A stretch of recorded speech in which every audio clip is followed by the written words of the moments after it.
Tell me there's something better. Go ahead, try. How I Spent My Summer Vacation by Peter Benjamin Parker. I can sum it up in one glorious, hyphenated word. Spider-Man. I am the spectacular Spider-Man! Hello everyone, thanks so much for joining me here today as we get to talk about one of my favorite subjects, comic books. My name is Jose. I love comic books, I love talking about them, and I love sharing them with you. Feel free to follow me on social media if you would like. Links are in the description below. I've also posted a link to the Marvel fan site that I have plot synopsis and character bios for these issues. So sadly, we lost a legend this week. As of this recording, Sal Buscema passed away he actually passed away. The news came out this week. It would have been his 90th birthday. He died a few days before his 90th birthday. So he actually died about 8 days ago as of this recording. The video will probably come out later today or tomorrow. And so I want to look at 5 or 6 issues from Sal Buscema's run on Spectacular Spider-Man, which is absolutely incredible. It was so different. So the first 2 issues, so this came out at the same time as Todd McFarlane's first 2 issues on Spider-Man. So McFarlane took over Amazing Spider-Man and Buscema took over Spectacular Spider-Man. Now, no one knew at that time that Todd McFarlane was going to be Todd McFarlane. And the art, because of Buscema, is a little bit more dated than Todd. And I just don't think that Spectacular Spider-Man got the love that it probably should have had. I know that as someone in middle school going into high school, I probably didn't appreciate this as much. This came out around the time when I was still in 8th grade. I probably didn't appreciate it often because I know that I stopped buying Spectacular Spider-Man because Todd McFarlane was doing such a great time. But I do have since collected the trades. I never went back and collected the issues, but I just bought the trades. So I actually have all of Sal Buscema's run on trade paperback for the Spectacular Spider-Man. So like I said, we're going to start with 137. So Peter is still with the black costume. This is not the symbiote. This is just him wearing a regular black costume here. And so we have the Tarantula. Now, I, again, because I was in middle school, had only seen Sal Buscema in Thor. Okay? And I thought he had done a really good job in Thor because him and Simonson are actually very similar. They are more cubed like Kirby style. If you look at Kirby, there's a lot of cubeness to a little bit more rigid. You can see it here on the shoulder, just one and then a hard, and then right here. So as opposed to a smooth circle like this. So I always thought Buscema, Sal, was a really good substitute for Walter Simonson when he took over Thor. Yeah, it was awesome. And that's how I knew Sal Buscema. I had no idea about his Hulk run.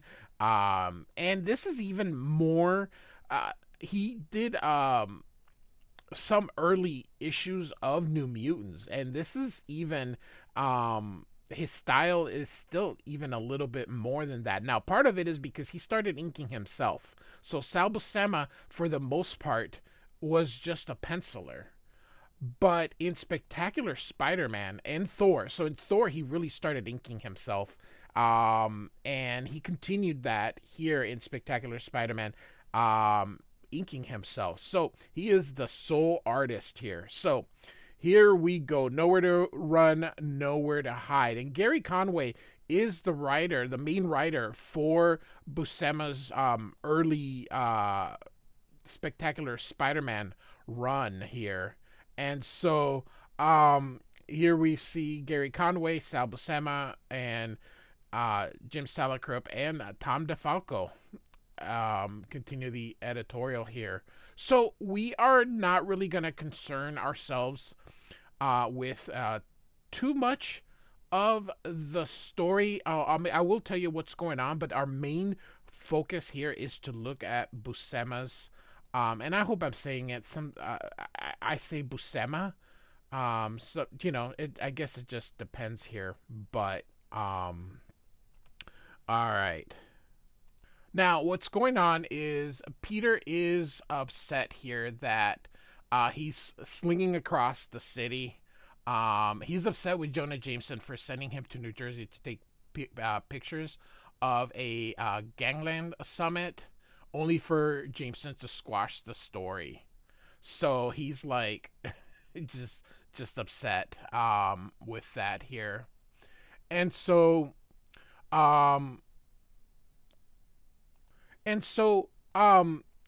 as I really do like this hokiness in the stories, but there were some serious stuff going on because, for example, Now Magazine was one of the Daily Bugle's things here, and they actually have a thing on immigration reform, which we actually saw here. Which is kind of funny that even in 2026, we're still dealing with the same issues. I've always said life really doesn't change. It just, technology changes and stuff, but people are people. The same problems 100 years from now are going to still be going. Anyway, so he figures anybody that works for Jameson gets what they deserve. And so we now see this kid here. His name is Armando Ruiz, and he is an undocumented immigrant who's working late night as a janitor for the Bugle, but he is interrupted by Tarantula here. So Tarantula is like enforcer, like for the cartel. And so he's basically he's gonna return Armando back to his country for speaking against the government. Here you can see that Armando doesn't really care to do that. And so you can even see Armando saying, "Hey, I'm in America now. You can't do that."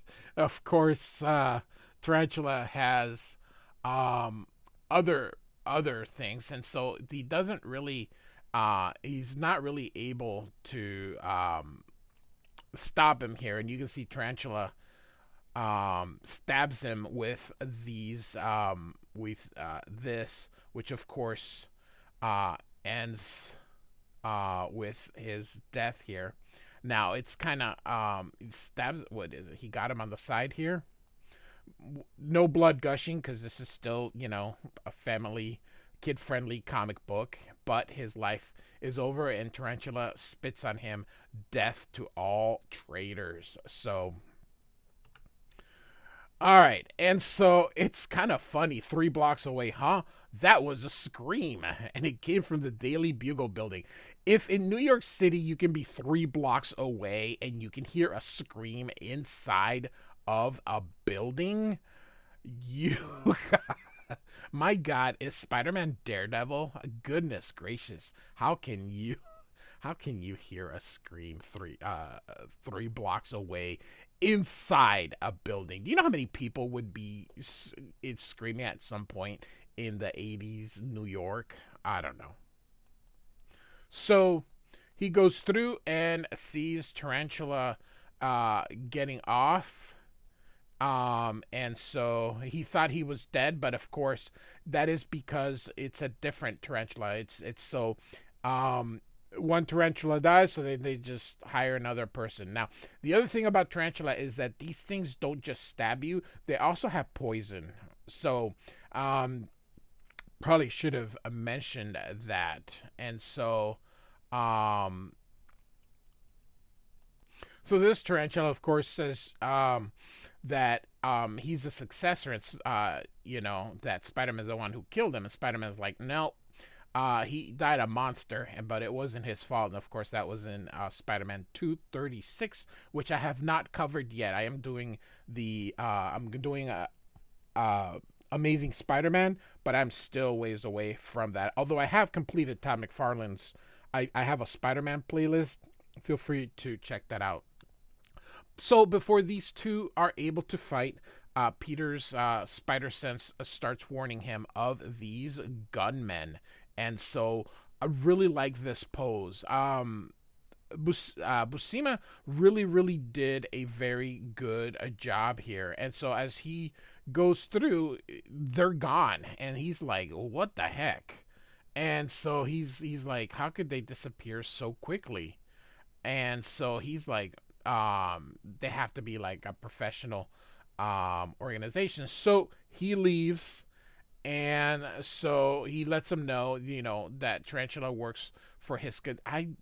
It's supposed to be like some country in South America, and he works for their military dictatorship. And you can see that these guys were probably inside the van there because they watch Spider-Man leave. And so the next day, J. Jonah Jameson is mad about the lack of answers from the police regarding the murder of one of his employees, and he's going to order Joe Robertson, Joey Robbie. I think they call him Robbie is through it, but he's been a long time. I mean, so Robbie has been with for a very long time. I mean, he wasn't in there in the very beginning, but he's been a character for several years, and he's still an established character. So he gets Robbie. He wants Kate Cushing to drop whatever she's doing and put all their effort into the murders of the guy, I forgot his name, the guy in the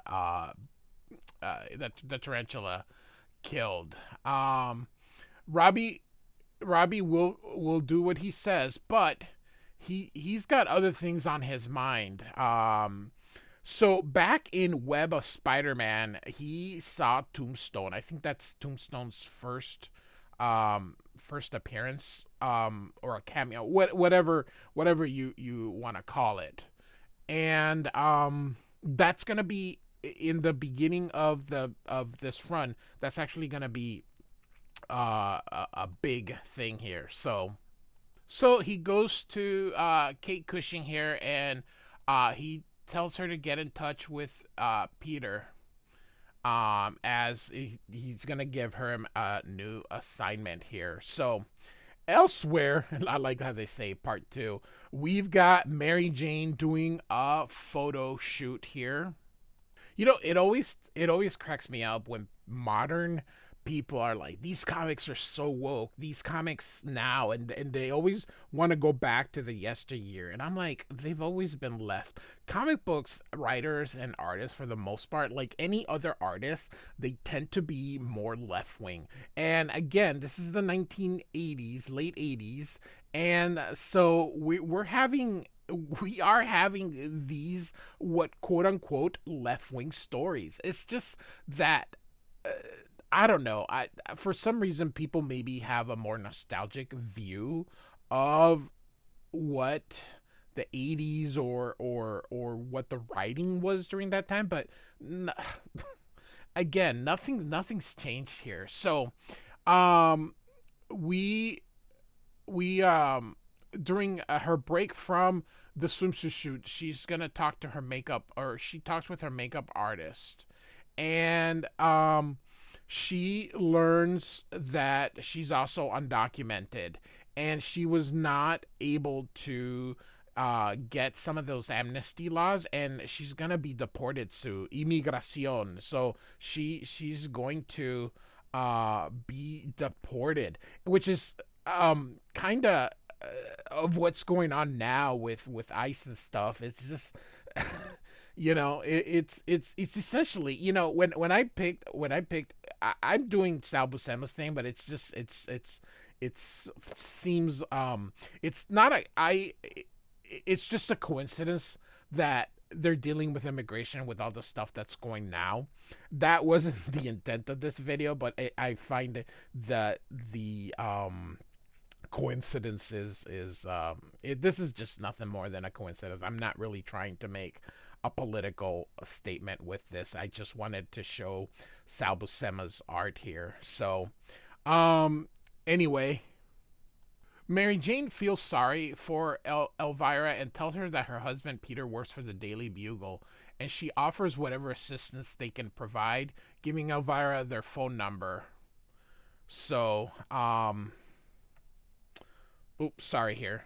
And Mary Jane takes a call from Kate Cushing, who's looking for Peter. Since her husband is meeting her for lunch, she'll pass along the assignment. So now elsewhere, there's a government agent here named Gulliver South here. Very governmental, cloak and dagger type stuff. So he's probably with the CIA, I would imagine. So, and so this is actually in this barge is actually the hideout for the tarantula there, and so he's there to pass him information gathered by the FBI and CIA that will help the tarantula track down the political refugees who are currently living in New York City. I like this. So we have your government's cooperation, and of course, just typical of the United States, not officially. But they want to provide stability and democracy to South America. That you can opinions may vary on that, but that's what the whole point. And so here they are, and you can see that this is, I think, Elvira. And so you can see him here. He's we're gonna strike tonight, and so now it's lunchtime. So of course we were in the morning. So those three things happened there, and so now Peter is going to meet Mary Jane here. So he thinks of how unbelievable there is a new tarantula, and so there is also another problem is that. On top of Joe's recent suggestion that he give up freelance photography. And so since then he substituted at like Empire State, which reminded him how much he misses his career in science. And so that's kind of going through stuff. There was a beautiful way of making all these titles seem unique, where you didn't have to collect all of them, but at the same time it gives you glimpses of what's happening in each title, and then you get the full picture on everything. So he changes back into his Peter Parker, and he discusses this with his wife. So during this time, of course, they were married. She asks him, hey, how come you can't go back to, why don't you go back to school? He's like, money. But he says, now that we're a dual income family, I doubt that the government's going to share the wealth and grant me a loan. Again, same problems of yesterday are the problems of today. So, anyway, Mary Jane offers to pick up the bill. Peter is sort of going to decline the offer because, hey, it is the 80s, and so nowadays men would be like, sure, sugar mama, I'll take it. So Peter declines the offer. He tells her that when he first went to college, he paid his own bills and felt a sense of accomplishment. So and so, anyway, she brings up the assignment that Kate Cushing is assigning him, a story with Ben Urich. And so he thanks her for lunch, and he rushes off before she has a chance to tell him about Elvira. So, elsewhere now, we are at like lunchtime part two here. Joe's getting a hot dog here, gives the dude money here, and then this is the Kingpin's building. And so, of he of course knows that he wonders all the people that know, don't know what's happening inside, but he sees Tombstone, and so he's going to, now Tombstone is an albino. Again, go into the website and you can look at it. And man, I really am just this video is gonna be super long if I get you through the I give you the keep doing you the play by play here, but he sees so he tries to follow Tombstone. Of course, Tombstone sees him and grabs him. These two were in high school together here, and so anyway, he picks him up, says, "Stay out of my way," and that's a good advice then as now, and then leaves. And he's like, "Let's not do it again." And so Robbie is I think he was the Tombstone was his bully at that time, and so we now have Peter swinging here. Again, this is what this is okay. So real quick with the immigration thing, there was the Immigration Reform Act of 1986, passed by Congress, and Reagan signed it, and this gave authorities to grant individuals who illegally entered the United States prior to 1982, while clamping down on those who entered the country illegally. So, there was, of course, the left has always been the left, and the right has always been the right, and so this is a response to that here. So this is what this story is about, and I'm probably going to divide this video into two parts because it is getting kind of long. So we'll just do the first two parts, which involve the black costume, before we go and continue the other one. So we'll just do the two issues here. And so anyway, and so as Spider-Man heads to East Harlem to meet up with Ben Urich to cover the story of Armando Ruiz's murder, he's going to go and again, so we have oh my goodness. So we have Urich here and Maggie. Maggie is telling about the Ruiz came to the United States to seek political asylum. As a refugee. The recent changes in the immigration law, Armando's bid for refugee status was rejected because his home country is an ally of the United States, and as a result, Armando and his family are considered undocumented immigrants. And Urich asked about the recent amnesty laws that were offered. You can see Peter comes here and wants to take a picture here. Anyway, a lot of stuff happening here. You can see his spider senses tingling here. Anyway, so Maggie continues to tell them that undocumented immigrants are afraid to turn themselves in for fear of being deported. They're afraid of being deported because they're being sent home to face government death squads. Peter asks if it's possible these death squads could come to the United States and kill dissidents. And of course, she thinks it's possible, pointing out the most are suspicious of anyone who might get them deportedly. So when Peter's spider sense turns his attention to a man entering the nearby alley. So of course, he's going to go investigate. But Peter becomes surrounded here. by a gang of youths who think he works for immigration. And so, surrounded, Peter has no choice but to use his spider powers to leap safely into the rooftops here. And so he doesn't really fight them. He's like, they're just afraid. Now, here's the thing. I'm just gonna tell you here. A gang's a gang, illegal gang, legal gang, it doesn't matter. Gangs are gangs.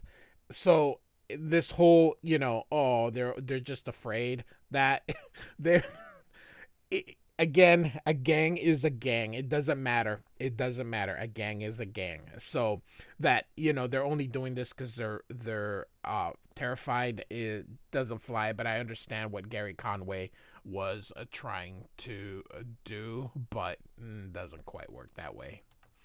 Anyway, so Peter, looking through the neighborhood, Peter wonders how people seeking a new life in America could live in such fear. Buddy, welcome to welcome to life. And then he wonders what the tarantula is up to. And so we are, of course, going to get that answer here as we see this whole family speaking Spanish. They're going to go to a church thinking getting sanctuary. Bad guys don't respect churches, people. They won't respect anything, but I like that idea. So people just always assume that the church is a safe place. And so the tarantula, of course, is not going to be deterred here. So as the tarantula goes to pursue them, he is pleased to see that the neighborhood is filled with fear, as it will make the task of rounding up the political enemies so much easier here. So, all right.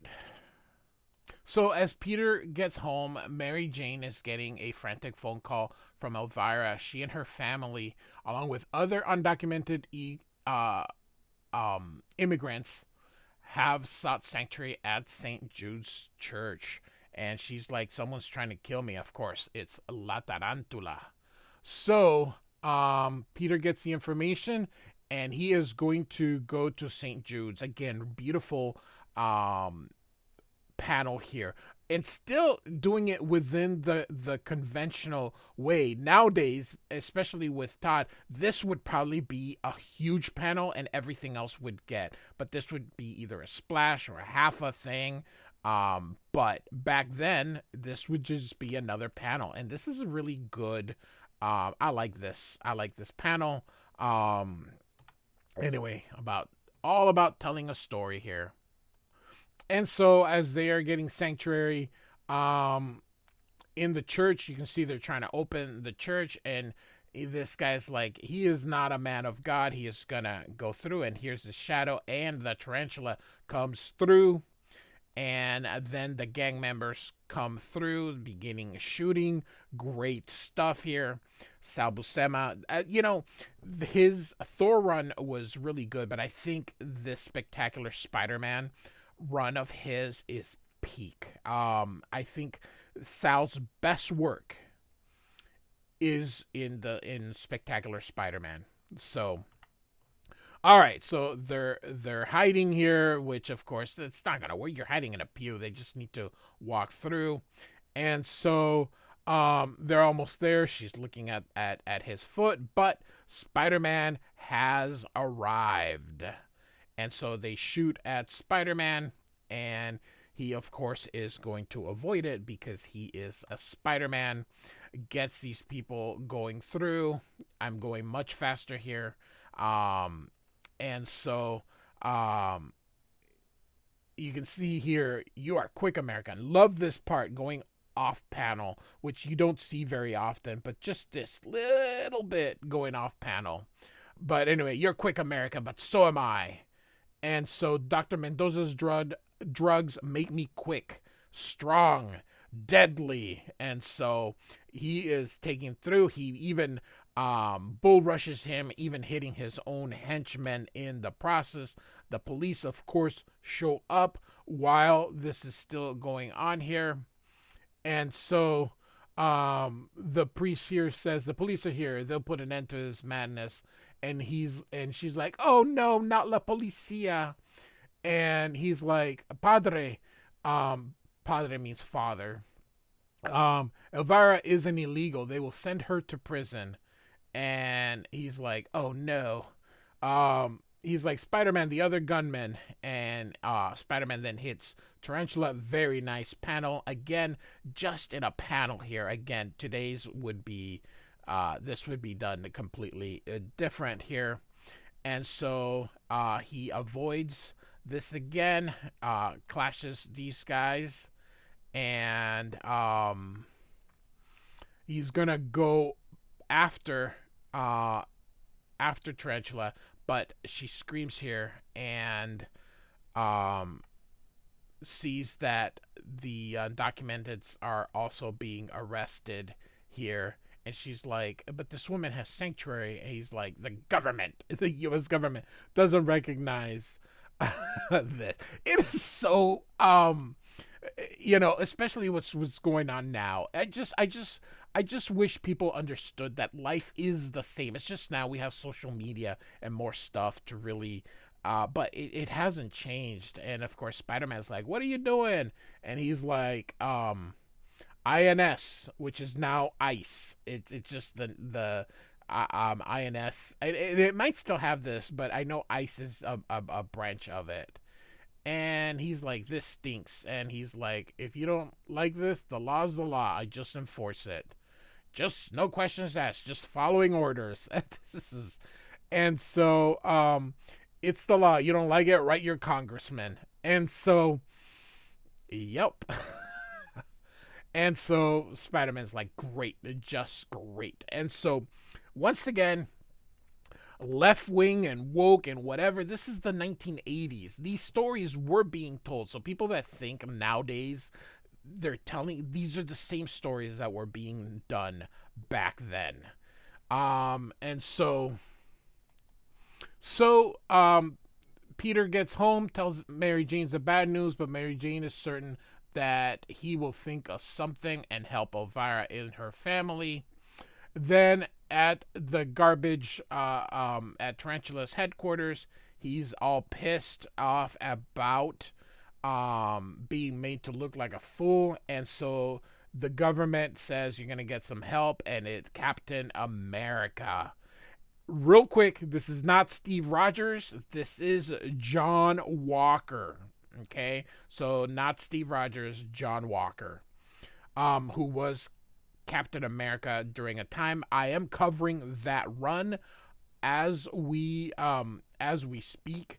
So I do have I'm working through that particular run. Feel free to check that out. I have a Captain America playlist. So I'm just gonna do the first two. So we'll do 137 and 138, and here we go. And so we've already got the red and blue costume. I thought this was the black and white. So this must be at the same time as issue 300 maybe happened. So here we have Tarantula and Captain America punching Spider-Man. And the Tarantula's back, and he's got Captain America on his side. So, all right. And so we are going to Night of the Flags here. And they've got Spider-Man being held here. Same credits as the previous issue. Again, Sal Buscema doing what I believe is his best work after Thor. He left Thor, went on Spectacular Spider-Man, and I just think he became even better. He kills this apparent Spider-Man here, and this is not the real Spider-Man here. It was one of the people that from the country that they dressed him up as a Spider-Man. And again, he spits on him and says traitors get what they deserve. So you can just see how he is just unhinged here, kicking and just My God, he's like, um, he is just brutal here. Suffering breeds fear, and fear breeds loyalty. All we want from them is loyalty. Is this really too much to ask? So, yeah, this dude is brutal. All right. So it actually, my bad. It turns out it was a fantasy. Sorry that he had, and so he kind of gets snapped out. That was really Spider-Man. But it was all in his head here, and so Captain America, again, John Walker.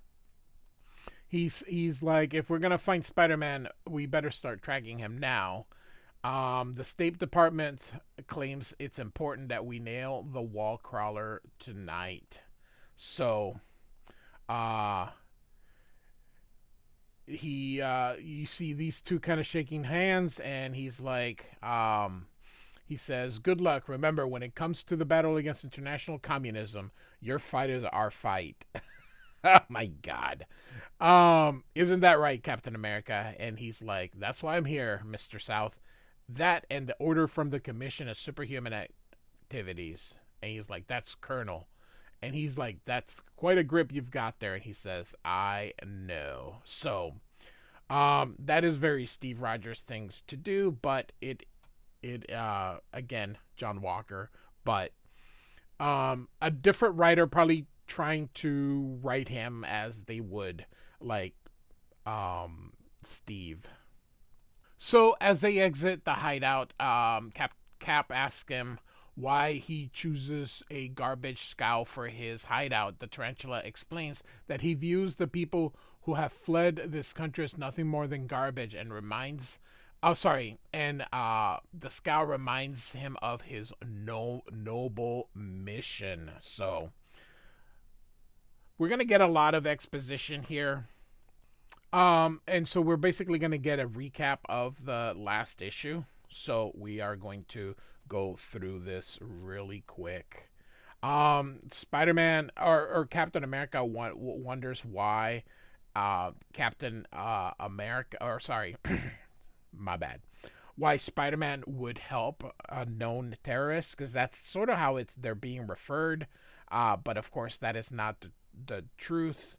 Um, but he's starting to feel something and says, "This, all I have is a commission's briefing. None of this feels right, but like it or not, I've got my orders." But he's starting to get doubts as to whether or not this is really a legitimate thing, and if they're really going after terrorists here. Now, this means amnesty in Spanish here, so Peter wants to help Elvira, um, and so they're trying to see if they can get into the amnesty, and she reminds him that she's not eligible. Her husband and children qualify, but she doesn't. She can't prove she's been in this country since '81. Can anyone? And so so we'll move on. There's no point. Again, this is just a lot of stuff. This is a lot of just talking about those issues, the issues that still stand, the issues that nobody ever fixes because nobody wants to do anything about it, because it just becomes political football. You take it. Oh no, you try. This.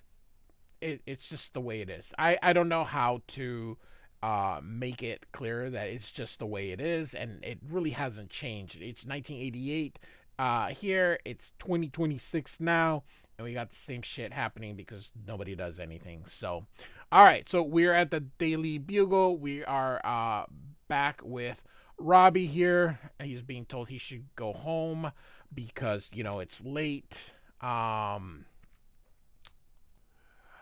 She says, "Hey, you seem preoccupied." He says, "I just have personal business, private and personal." And of course, she's like, "I became an editor. I was a reporter, and I didn't win my Pulitzer by ignoring my instincts." So she's gonna go into his office, not really break in, but my God.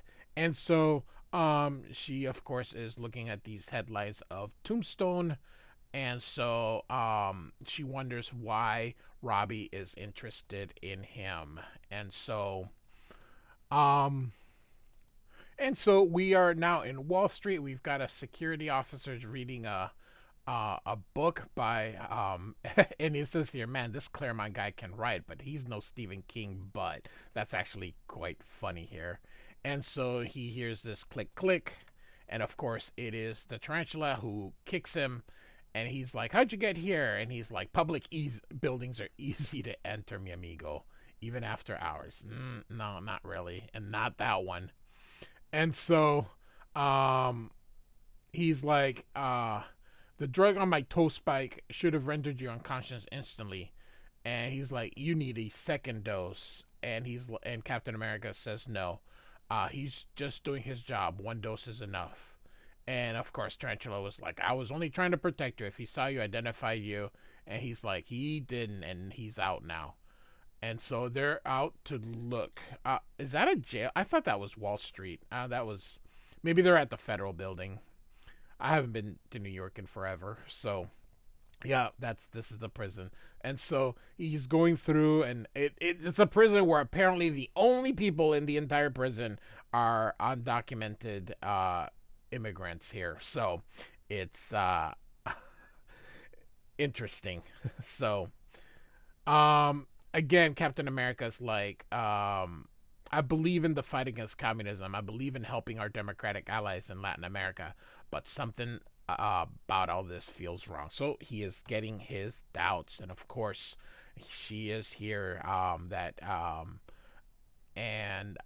She of course knows who he is, and she asks about her family and says, "They will die if you don't tell me how to find one of the Americans called Spider-Man. But first, they will suffer." And of course she says, "Mary Jane, she helped me, and she's the one that can get in touch with him. Don't hurt me, don't hurt my babies." And so they leave. Captain America just silently kind of brooding. He's like, again, doesn't feel easy, and then he walks off. We're gonna see how this plays out, because John Walker gets a bad rap, and I don't think so. So now we're in Wall Street. Okay, so my bad before. And so we've got the stockbroker here, and you can see Tombstone is here. Now, Tombstone whispers. I should have made mention before when he was talking. Tombstone talks in a whisper, and these are how you identified whispering back then here. And so this stockbroker, though, is a little bit different. It has a mutant power to influence people, so that's what makes him so successful. And you can see Tombstone says to put the phone down. And so before he gets a chance to really use his power to make him do what he wants, he grabs him by the throat here. And, he's like, "Don't hurt me. I'll make it worth your while." He said, "The arranger said you try that." The arranger works for the Kingpin, and so he uses his power, and he's like, "Let me go." He's like, "The arranger said you'd try that too. I won't work because I'm ready for you." And so,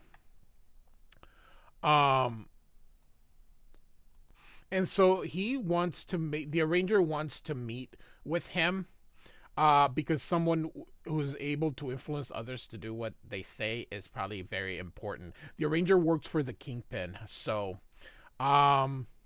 Peter wakes up having a nightmare here because those mean old bullies, and he's like just having a nightmare here. So of course Mary Jane is going to console him here. Peter, of course, is just feeling the effects of just seeing everything, and she gets a phone call, and of course it's Elvira. I don't know how she was able to make a phone call, and Peter talks to her and lets him know that the line went dead, and so she's hiding scared. And so he is going to use his costume there. Because remember, at the end of 300, so that one must have been.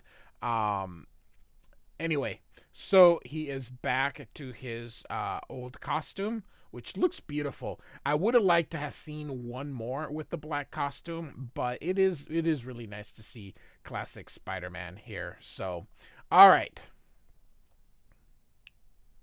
As he gets there, he realizes that this seems like a setup, and he feels like he got lured there, and his spider sense goes crazy, and of course here comes Captain America, and he hits Spider-Man here. And so I'm gonna just kind of end this. I'm gonna go quick. I'm not gonna end this until the end of the issue, but we're just kind of going to get to this whole point so we can wrap this two videos up here. And we are going to have a fight here. And essentially this is all that this is. There's really no exposition really to goes through. Captain America again thinks that this is wrong. He doesn't think that this is heroic. And so he watches, sees the tarantula and Spider-Man, and he is just going to not do anything.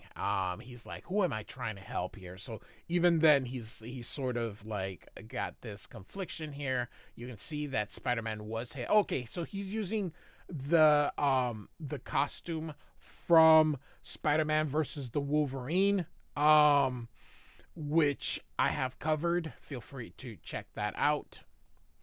And so you see Tarantula continues, blames him for the death of the other, using whatever this thing is called. And so he's going to run him over. Captain America just watches, and he was stuck, and so he leaves his whatever, not really shoe, whatever, and he's like, you should be paralyzed, couldn't move. But he kicks him here, and he asks Captain America for help. Captain America does not, and then he walks away. And he's like, I'm your ally, you can't abandon me. And Spider-Man says, guess what, Twinkle Toes? He just did. And so, here comes South here, and Captain America says, tired of hiding under the garbage, Mr. South. By now you should have, I would have thought you'd be home by now. And he's like, I just heard the news report. Spider-Man turned the tarantula over to INS as an illegal alien. Where were you? And he goes, I had some thinking about who I am and what I stand for. My superiors tell me that you are a rogue agent and acting with no legal authority. He's like, you dare question me? Who do you think you are? And he hits him. He goes, I'm Captain America. The flag I wear is supposed to inspire, not terrify. The day I forget that, Mr. South, I'll be just like you. One more sorry son on a garbage heap. So Captain America walks away. And so we are on the last page here. We get a bit of a not happy ending. Despite everything, they're all being deported. And they don't deport you by putting you on a... This is how they deport people, even in the 80s. But, hey, it's comic books here. And so she's gone, but at least, hey, they got Tarantula. But sometimes you have to settle for small victories. And so she says, I know, but it's the small defeats that breaks my heart. And then it ends with, give me your tired, your poor, your huddled masses yearning to breathe free, the wretched refuse of your teeming shore. Send me the homeless tempest lost to me. I lift my lampside beside the golden door, which is from an inscription on the Statue of Liberty. Whether or not we're living to those ideals, I don't know. That is not for me to decide. I'm just reading a comic book story here, but it does make some good points. But again, that isn't the point of this. So the first two issues of Sal Buscema's Spectacular Spider-Man run. I was gonna do more, but these issues are just so compact. I thought I could, but I couldn't. Plus, I spent 5 minutes talking about how great Sal is. So, but that's the whole point of these videos. So we will do we're gonna do the Tombstone parts. I think that it's worth doing. So anyway, we're gonna call it a day with this Spectacular Spider-Man 137 and 138. Gerry Conway is our writer, and Sal Buscema, rest in peace, my man. Gerry Conway is still alive, but rest in peace, Sal. We lost a true legend, and I hope showing you how good he really was, an appreciation for his art. Again, I have his Spectacular Spider-Man, his Mighty Thor run done, and it just we'll be doing a couple more here of his Spectacular Spider-Man run. So like and subscribe, and I do thank you so much for listening. Goodbye.